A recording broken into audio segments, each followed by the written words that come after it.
En la década de 1920, México era una nación que buscaba su identidad. Tras una década de revolución sangrienta, el país intentaba reconstruirse. Pero pronto, otra guerra dividiría a la nación.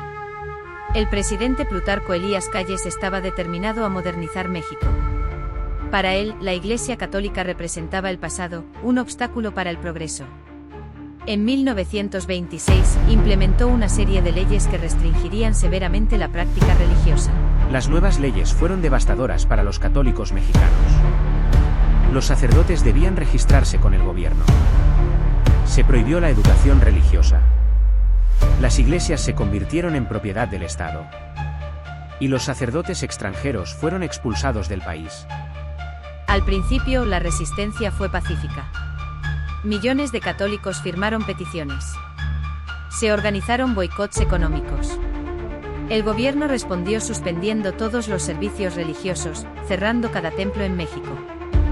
Pero la violencia no tardó en llegar. El 15 de agosto de 1926, en el pequeño pueblo minero de Chalchihuites, Zacatecas, el gobierno ejecutó al padre Luis Batiz junto con 3 jóvenes católicos. Esta sería la primera de muchas ejecuciones. Pronto los católicos comenzaron a tomar las armas. Desde los altos de Jalisco hasta el Bajío, grupos de campesinos y rancheros se alzaron en rebelión. Su grito de guerra resonaría por todo México: ¡Viva Cristo Rey! La rebelión se extendió rápidamente por el centro y occidente del país. Los rebeldes, conocidos como cristeros, lucharían durante 3 años en una guerra que costaría casi 250.000 de vidas. Con cada intento, la fe católica solo crecía en las regiones perseguidas. Los soldados salieron de sus vidas cotidianas para defender su derecho de practicar su culto, contra un gobierno que abiertamente defendía la igualdad de los mexicanos, mientras mataron miles. Esta guerra no solo fue un intento de quitarle poder a una iglesia poderosa y corrupta, también fue un ataque a poblaciones pobres y marginalizados.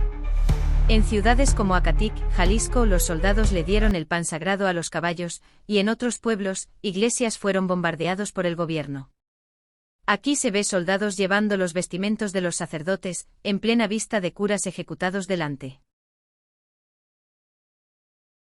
El 21 de junio de 1929, Calles firmó un acuerdo que abrió las iglesias y permitió el culto público, aunque este no fue cambiado oficialmente en la Constitución hasta 1992. Después de casi 20 años de guerras civiles, México por fin se reconstruía, aunque dejaron un impacto profundo en la sociedad mexicana, con las regiones de Jalisco, Michoacán y Zacatecas siendo los más fieles a la fe católica. A pesar de todo, los mexicanos celebraban la restauración de sus derechos, y lamentaban sus hijos fallecidos en la cristera. En ese verano de 1929, las campanas por fin soñaban por todo el país, alabando su Cristo Rey.